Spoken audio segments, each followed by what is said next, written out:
अनंत चतुर्दशी व्रत कथा।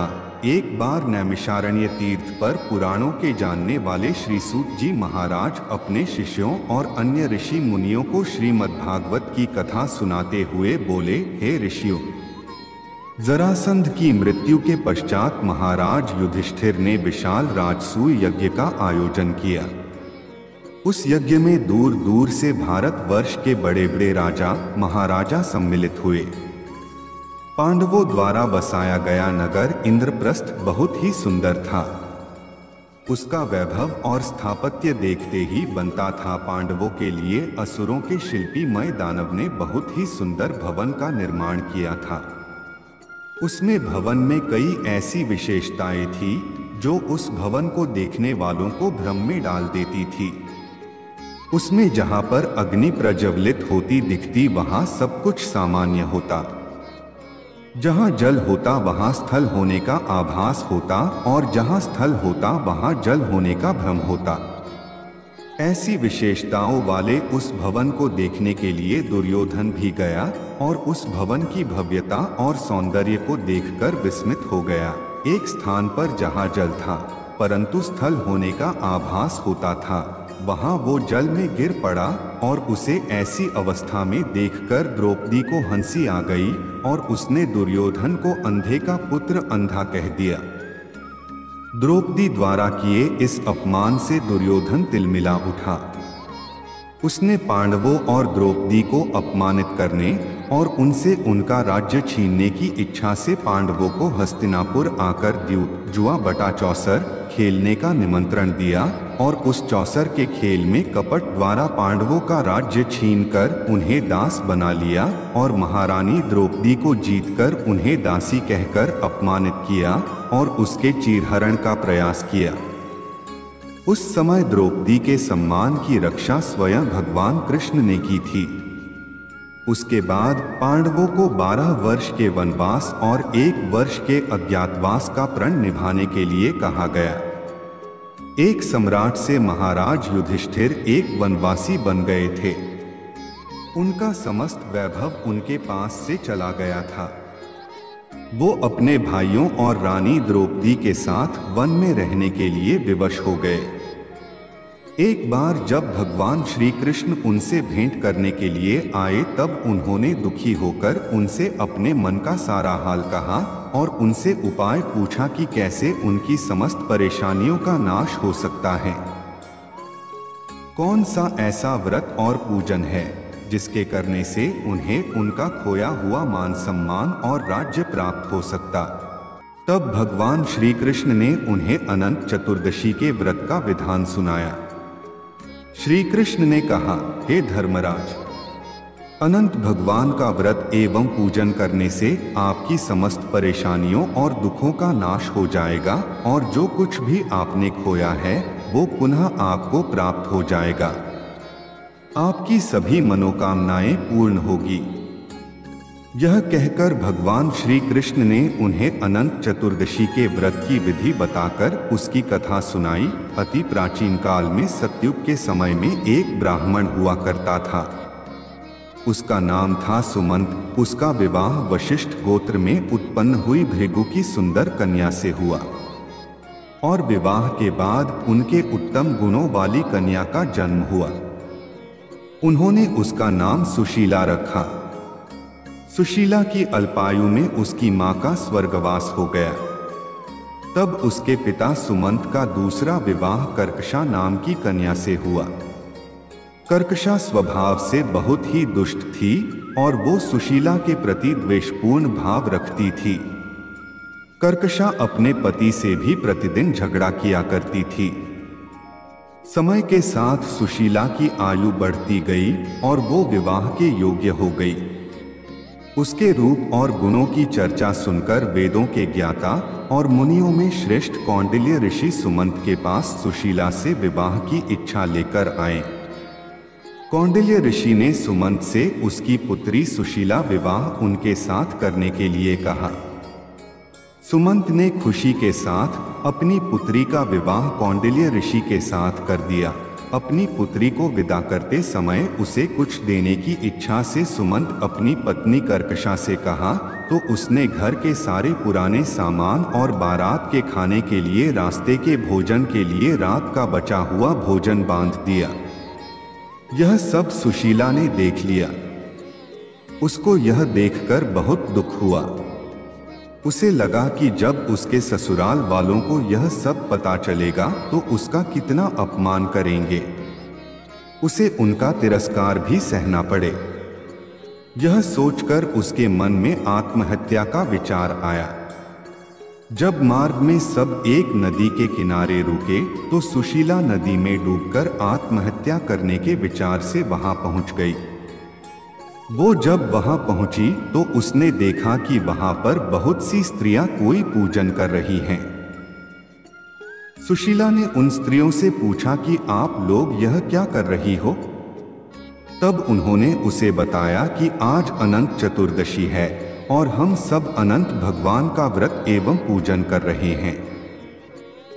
इसके करने से मनुष्य की सभी मनोकामनाएं पूरी होती हैं। तब सुशीला ने उनसे अनंत चतुर्दशी के व्रत एवं पूजन की विधि पूछी। तब एक स्त्री ने उसे बताया कि हे सुशीला, यह अनंत चतुर्दशी का व्रत है और इसमें भगवान विष्णु के अनंत स्वरूप का व्रत और पूजन किया जाता है। पूजन के बाद 14 ग्रंथि वाला धागा शुद्ध करके स्त्रियां अपने बाएं हाथ पर और पुरुष अपने दाएं हाथ पर बांधते हैं। इस धागे को बांधते समय अनंत भगवान से प्रार्थना करें कि हे अनंत देव, आप इस संसार रूपी सागर से मुझे पार लगाओ, मेरा उद्धार करो, आपको बारंबार मेरा प्रणाम है। फिर सूत्र को अपने हाथ में बांधे और अनंत भगवान का ध्यान करें। तब सुशीला ने वही व्रत का संकल्प किया और पूजन करके अपनी बाईं बाह पर 14 ग्रंथि युक्त सूत्र बांधा और अनंत भगवान से प्रार्थना करी, हे प्रभु, आप तो सब जानते हैं, आज मेरे ससुराल वालों के समक्ष मेरी और मेरे पिता का लाज रखो। मैं आपसे यही मांगती हूँ। यह ध्यान करके जब सुशीला वापस उसी स्थान पर पहुंची तो उसके पति ने उससे पूछा कि वो कहाँ गई थी। तो उसने कहा कि आज अनंत चतुर्दशी है और मैं नदी के किनारे अनंत भगवान का पूजन करने गई थी। इधर उसके बारात के सब लोग आनंद से भोजन कर रहे थे। वहां भोजन में तरह तरह के पकवान थे। सबने सुशीला के परिवार का प्रशंसा करी। तब सुशीला ने अनंत भगवान का आभार किया और अपना व्रत पूर्ण किया। जब वो अपने ससुराल पहुंची तो उसे अनंत चतुर्दशी के व्रत का महत्व पता चला। उस व्रत के प्रभाव से उसके परिवार में सुख समृद्धि बढ़ने लगी और धन धान्य से उसका घर परिपूर्ण हो गया। उसका जीवन सुखमय हो गया। एक बार उसके पति की दृष्टि उसके हाथ पर बंधे सूत्र पर पड़ी तो उसने सुशीला से पूछा कि यह क्या है और तुमने इसे क्यों बांध रखा है? तब सुशीला ने कहा, हे स्वामी, यह अनंत भगवान का सूत्र है। मैं अनंत भगवान का व्रत करती हूँ और उन्हीं की कृपा से आज हमारे पास धन धान्यादि सब कुछ है। सुशीला की ऐसे वचन सुनकर कौंडिल्य ऋषि अहंकार वश अनंत सूत्र को तोड़कर जलती हुई अग्नि में फेंक दिया। सुशीला ने तुरंत अनंत सूत्र को आग से निकाला और उसे दूध में डाल दिया। अनंत सूत्र का इस प्रकार अपमान करने से कौंडिल्य ऋषि पर अनंत भगवान रुष्ट हो गए और इसके कारण उनका समस्त ऐश्वर्य समाप्त हो गया। घर जल गया, धन चोरी हो गया, घर परिवार में कलह होने लगा और उनका स्वास्थ्य भी खराब रहने लगा। तब उन्होंने अपने पत्नी सुशीला से कहा, अचानक यह क्या हो गया? हमारा सारा धन वैभव नष्ट हो गया। तब सुशीला ने उन्हें कहा कि यह सब अनंत भगवान और उनके उस सूत्र के अपमान के कारण हुआ है। तब कौंडिल्य ऋषि को अपनी गलती पर पश्चाताप हुआ और उसका प्रायश्चित करने के लिए वो तप करने और अनंत भगवान के दर्शन की इच्छा से वन में चले गए। वन में पहुंचकर कौंडिल्य ऋषि इधर उधर घूमकर सबसे अनंत भगवान के विषय में पूछने लगे। वन में उन्होंने एक फलों से लदा पेड़ देखा जिसमें कीड़े पड़े हुए थे। उन्होंने उससे पूछा कि तुमने अनंत भगवान को देखा है क्या? तब उस वृक्ष ने मना कर दिया और कहा, नहीं, मैंने नहीं देखा।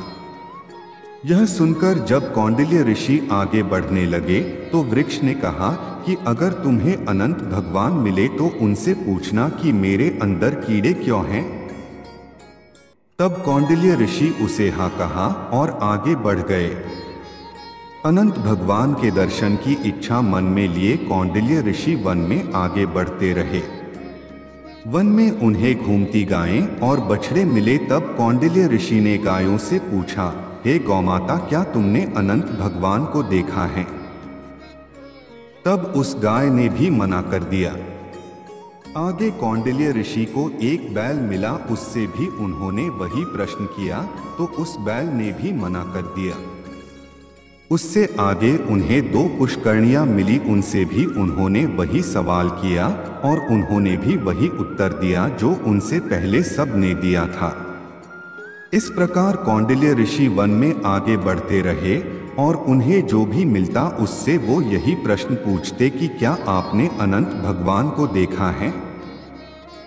परंतु किसी से भी संतोषजनक उत्तर ना पाकर वो बहुत दुखी हुए और उन्होंने अपने प्राण त्यागने का निश्चय कर लिया। जब उन्होंने आत्महत्या का प्रयास किया तभी अनंत भगवान एक ब्राह्मण के रूप में प्रकट हो गए और कौंडिल्य ऋषि को लेकर एक गुफा के अंदर ले गए। उस गुफा के अंदर कौंडिल्य ऋषि को बहुत सुंदर लोक दिखा। वहां पर चारों ओर एक दिव्य प्रकाश फैला हुआ था। वहां पर सभी लोग प्रसन्न थे। वहीं पर उन्हें अनंत भगवान के विश्वरूप के दर्शन हुए। एक दिव्य सिंहासन पर अनंत भगवान शंख, चक्र, गदा, पद्म लिए गरुड़ के साथ विराजमान थे। भगवान के विराट रूप को देखकर कौंडिल्य ऋषि ने उनकी स्तुति करी और अपनी गलतियों के लिए उनसे क्षमा मांगी। कौंडिल्य ऋषि के भक्ति युक्त वचन सुनकर अनंत भगवान ने उनसे कहा, हे कौंडिल्य, तुम किस इच्छा से मुझे खोज रहे थे? तुम भयमुक्त होकर मुझसे अपने मन की बात कहो। तब कौंडिल्य ऋषि ने कहा, हे प्रभु, मैंने अज्ञान और अहंकार के कारण आपका अपमान किया और आपके अनंत सूत्र को अग्नि में फेंक दिया, जिसके कारण मेरी सारी संपत्ति नष्ट हो गई। मेरे परिवार में अशांति हो गई। मेरी मान प्रतिष्ठा धूमिल हो गई। मैं अपनी गलती की क्षमा प्रार्थना लेकर आपके दर्शनार्थ यहाँ आया हूँ। आपके दिव्य स्वरूप के दर्शन पाकर मेरा जीवन धन्य हो गया। हे प्रभु, मैं आपसे अपने अपराध के लिए क्षमा मांगता हूँ और मेरे जीवन में सब कुछ पहले जैसा कैसे होगा इसका उपाय भी कृपा करके बताइए। तब अनंत भगवान को उस पर दया आ गई और उन्होंने कहा, हे कौंडिल्य, तुम अपने घर जाकर 14 वर्षों तक अनंत चतुर्दशी का व्रत एवं पूजन पूरी श्रद्धा और भक्ति के साथ करो। अपने दाएं हाथ में 14 ग्रंथि युक्त अनंत सूत्र बांधना। ऐसा करने से तुम्हारे सभी कष्टों का नाश हो जाएगा। तुम्हारी सभी मनोकामनाएं पूरी होंगी। जीवन के सभी सुख भोग कर तुम अंत समय में सद्गति को प्राप्त करोगे। भगवान के ऐसे वचन सुनकर कौंडिल्य ऋषि को संतोष हुआ। तब उन्होंने अनंत भगवान से मार्ग में मिले वृक्ष द्वारा पूछे गए प्रश्न के विषय में पूछा। तब अनंत भगवान ने उसे बताया कि वो वृक्ष पूर्व जन्म में एक विद्वान ब्राह्मण था, परंतु उसने विद्यार्थियों को शिक्षा ना देकर जो पाप अर्जित किया था उसी का परिणाम है कि उस फलदार वृक्ष पर फल तो आते पर कीड़ों के कारण कोई उनका उपभोग नहीं करता। कौंडिल्य ऋषि के मन में वन में मिले अन्य जीवों के विषय में जानने की इच्छा हुई। उन्होंने अनंत भगवान से उनके विषय में पूछा तो उन्होंने बताया कि वो दोनों पुष्करणी पूर्वजन्म में बहनें थीं। उन्होंने तब कोई पुण्य कर्म नहीं किया, ना ही किसी याचक को भिक्षा दी, ना ही कोई धर्म का कार्य किया। इसलिए परस्पर लहरें उनसे आकर टकराती है, परंतु जल वहां नहीं रुकता। अनंत भगवान ने आगे कहा कि वो गाय पृथ्वी है, वह बैल धर्म है, गधा क्रोध है, वह हाथी अहंकार है, वो गुफा संसार है और मैं अनंत हूँ। फिर कौंडिल्य ऋषि ने अपने घर आकर अपनी स्त्री के साथ 14 वर्ष तक अनंत चतुर्दशी के व्रत का पालन किया और अनंत भगवान की कृपा से जीवन के समस्त सुख भोग कर अंत में स्वर्ग को चला गया। फिर भगवान श्री कृष्ण ने धर्मराज युधिष्ठिर से कहा कि आप भी इस व्रत को करो। जैसे कौंडिल्य ऋषि और सुशीला की सभी मनोकामनाएं अनंत भगवान ने पूर्ण करी थी, उसी प्रकार तुम्हारी भी सभी मनोकामनाएं पूर्ण होगी। जो कुछ भी आपने ने खोया है वो सब आपको पुनः प्राप्त होगा। भगवान श्री कृष्ण ने कहा, हे धर्मराज युधिष्ठिर, अनंत चतुर्दशी का जो व्रत मैंने तुम्हें बताया है, उस व्रत को करने से मनुष्य अपने सभी पापों से मुक्त होकर स्वर्गलोक को जाता है। भगवान श्री कृष्ण के कहे अनुसार धर्मराज युधिष्ठिर ने भी अनंत भगवान का व्रत और पूजन किया। व्रत के प्रभाव से उनके सभी मनोरथ सिद्ध हुए और महाभारत के युद्ध में जीतकर उन्हें उनका राज्य और यश पुनः प्राप्त हुआ और मरणोपरांत पांडवों को स्वर्ग प्राप्त हुआ।